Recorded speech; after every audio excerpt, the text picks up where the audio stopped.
Bem-vindo a mais um episódio do podcast Eu, Antifrágil.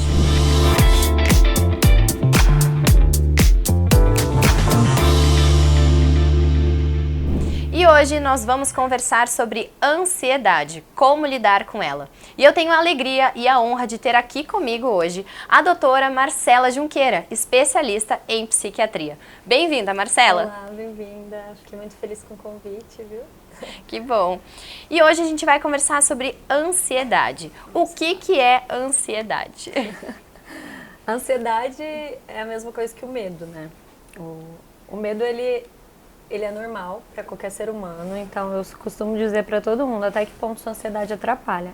É errado quem não é ansioso, né? É estranho, eu acharia, se alguém me falasse que nunca sentiu ansiedade. Só psicopata que não sente ansiedade. Ao contrário, todo mundo sente. É aquela preocupação que não te faz mal, é aquela preocupação que você está atravessando a rua e você precisa se preocupar se vai estar passando um carro ou não, né? Se chegasse alguém com uma arma aqui, e aí todo mundo deveria exatamente ficar medroso mesmo, porque era um real perigo. E a ansiedade as pessoas confundem muito, né? Dentro de transtorno de ansiedade, o que pode confundir os tipos de ansiedade dentro da ansiedade mesmo. Mas a ansiedade é comum.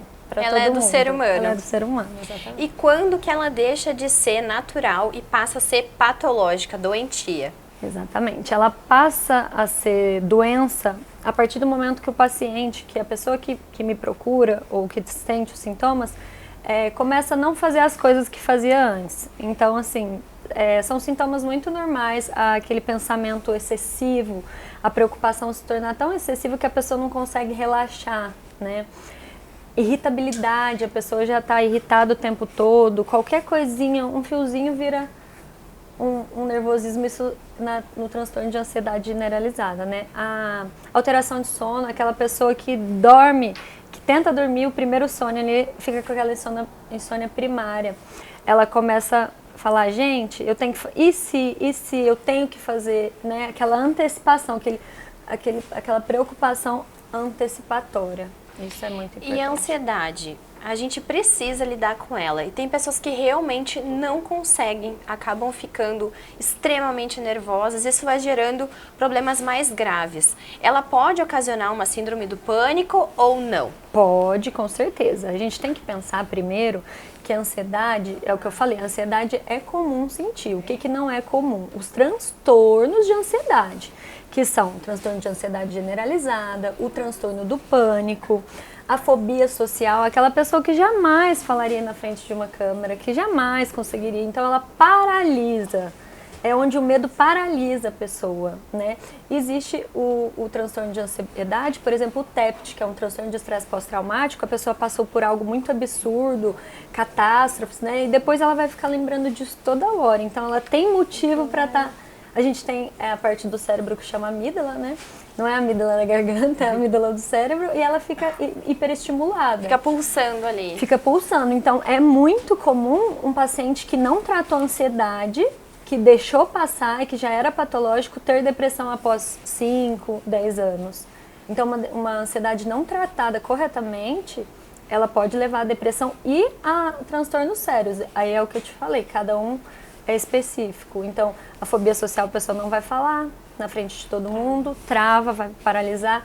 O pânico é o pior deles. É muito intenso, é muito rápido, dura em torno de 20 a 30 minutos. A pessoa ela não tem ar, ela acha que ela vai morrer, ela tem certeza, ela vai pro hospital, ela trava um bolo na garganta, um choro, né? A pessoa paralisa até a questão muscular. Então, é o pior de todos, é quem já sofreu um ataque de pânico. E a consequência dos ataques são o transtorno, que a gente chama de ansiedade. E quais que são os sintomas físicos da ansiedade? Para quem está nos escutando hoje, nos assistindo, o que eles podem começar a se perceber? Tem algum sintoma? Tem, existem sintomas físicos. A primeira coisa, a gente sempre fala crânio caudal, né? Então, paciente que começa a ter muita dor de cabeça, começar a ter bolo na garganta, igual eu falei mesmo, fica aqui entalado, aperta, a pessoa chora, né? Os tremores, tá ali esperando alguma coisa e tá tremendo, dores gastrointestinais, né? Hoje o pessoal fala muito em gastrite, fala eu tenho gastrite ansiosa, isso existe também, tá? E recorrentemente esses ataques que paralisam a pessoa. Já no transtorno de ansiedade generalizada, como eu te falei, são essas questões mais uma insônia, pensando, deitei, começo a pensar no o que eu vou fazer amanhã.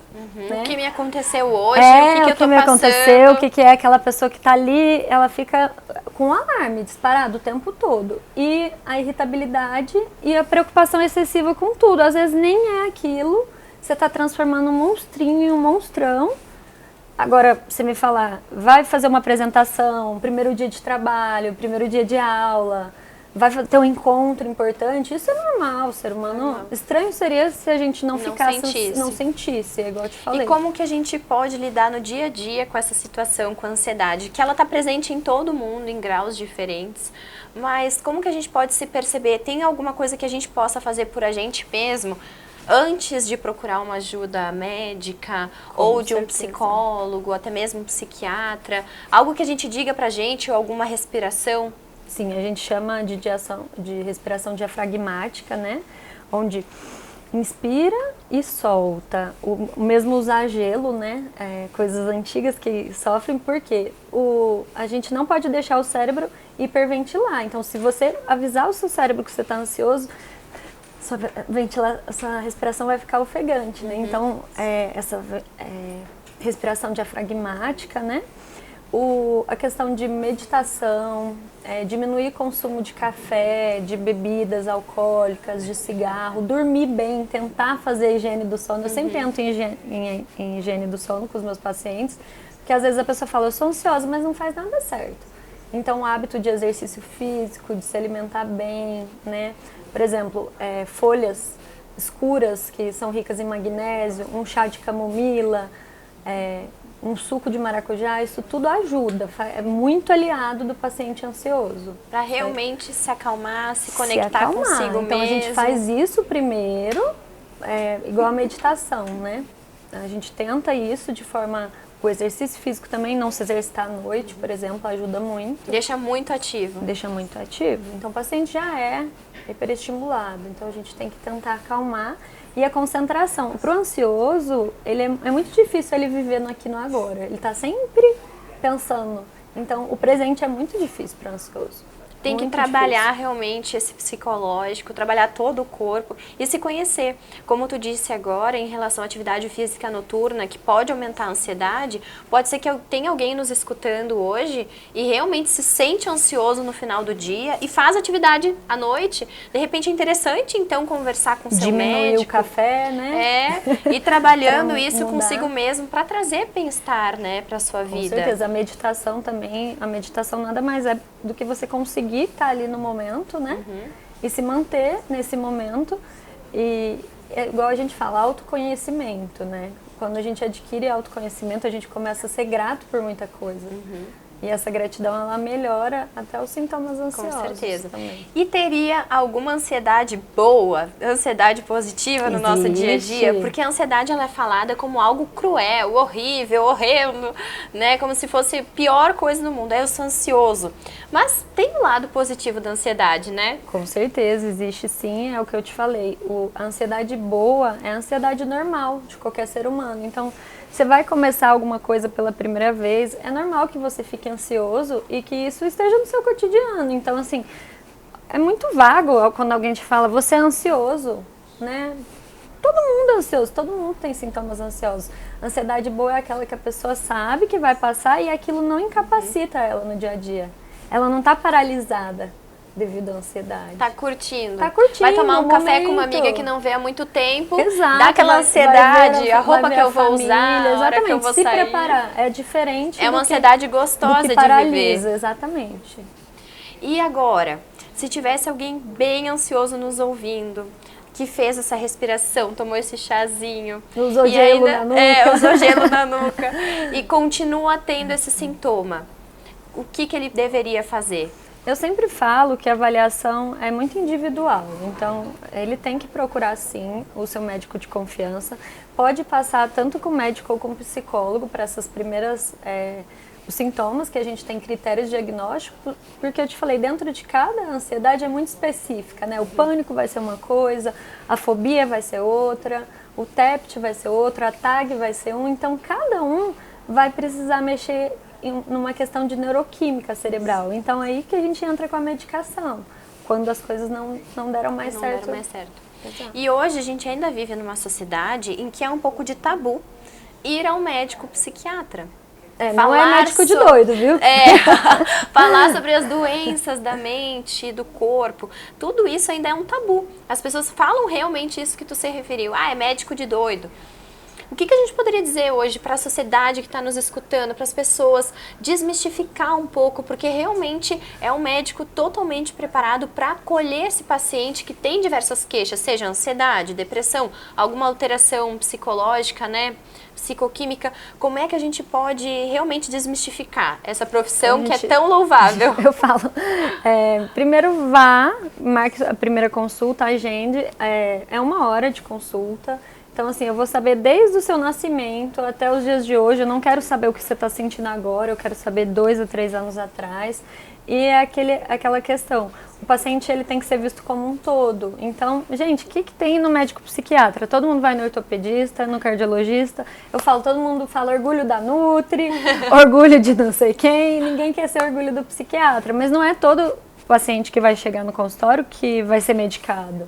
Existe coisas que a gente pode ajudar, igual eu te expliquei, sem o uso de psicofármacos, né? Às vezes a pessoa acha que vai sair de lá com tarja preta, e não é. Depois da pandemia, a maioria das pessoas pioraram os sintomas ansiosos. Então, vai fazer uma avaliação e depois... E veja só, né? Hoje no nosso bate-papo, a gente abordou diversas maneiras da gente melhorar a nossa ansiedade e nem tocamos no assunto medicamento. Remédio, não. Então, isso mesmo é pra gente desmistificar, tirar esse tabu da psiquiatria, de que realmente existem outras formas e que o médico também está preparado para receber esse paciente e trazer essa abordagem de um chá, de uma respiração, de um pensar, de um conversar. Isso é muito importante, né? Hoje a gente se fala muito sobre neuroplasticidade, né? Da capacidade que a gente tem de recolocar situações, os aprendizados. Então, nosso cérebro tem que estar a todo momento querendo construir. E o autoconhecimento é muito bom, porque o paciente ele vai me contar a história dele, eu vou fazer uma narrativa, daí ele fala, nossa, que história interessante da minha vida. Eu falo, é a sua, só tem outra narrativa, eu estou colocando ela de outra forma. Né? A pessoa me fala, eu faço um histórico e acredito muito hoje que o poder da mente está muito ligado com essa questão de conseguir trabalhar coisas boas, conseguir discernir o que é bom e o que é errado e ver os gatilhos e os traumas da ansiedade também. Às vezes a gente consegue, na primeira consulta, no primeiro bate-papo, saber o que estava causando. Conseguir aliviar esse gatilho, esse paciente. Esses traumas, exatamente. Não precisa sofrer com ansiedade, depressão e outras coisas. É muito simples, né? Porque a gente só pensa na neuroquímica, né? Pronto, é uma alteração neuroquímica. A gente tem fatores desencadeantes, né? Tem a questão do que a pessoa já viveu ao longo da vida dela. É tudo a atual situação que ela está vivendo. Então, às vezes, uma falta de dinheiro, uma separação, um rompimento vai te fazer mudar. E não significa que você esteja, né? É aquele momento só que você vai ter doença pro resto da vida. Não, aquele momento que assim. Aprender a se respeitar. Respeitar o momento que está vivendo. Exato. Buscar realmente um auxílio, uma ajuda para que viva melhor, né? Exatamente, eu faço. E porque a gente busca para todas as especialidades e acaba deixando uma tão importante, que é a mais importante, mente, né? Pra mim, a gente não consegue fazer quase nada se não estiver bem. Se não estiver bem, né? Exato.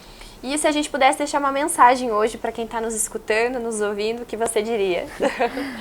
Bom, que vocês cuidem da saúde mental de vocês, que vocês se cuidem, né? Porque não é fácil uma pessoa que está com a saúde mental prejudicada e que sofre de ansiedade, ela pode... Todo o resto da vida dela nunca vai estar bom. Então, que a gente vá atrás do diagnóstico, dos tratamentos, né, de uma equipe muitas vezes multidisciplinar, mas que não deixe para depois, que a saúde mental ela importa muito, né, a gente está sempre aqui para falar isso, e por mais você ache que seu problema seja pequeno, né, não, o seu problema tem valor, né, a sua ansiedade, a sua dor tem valor, então procura alguém que pode te ajudar com isso, nunca é em vão, então o seu problema é o seu problema, né? Não vamos ficar comparando, não gosto de comparar ninguém. Então, é um atendimento Personalizada, exatamente. individualizada. Que a dor do outro, a gente nunca pode menosprezar a dor do outro, né? É realmente acolher e buscar esse bem-estar. Acolhimento, exatamente. A gente está aqui para isso.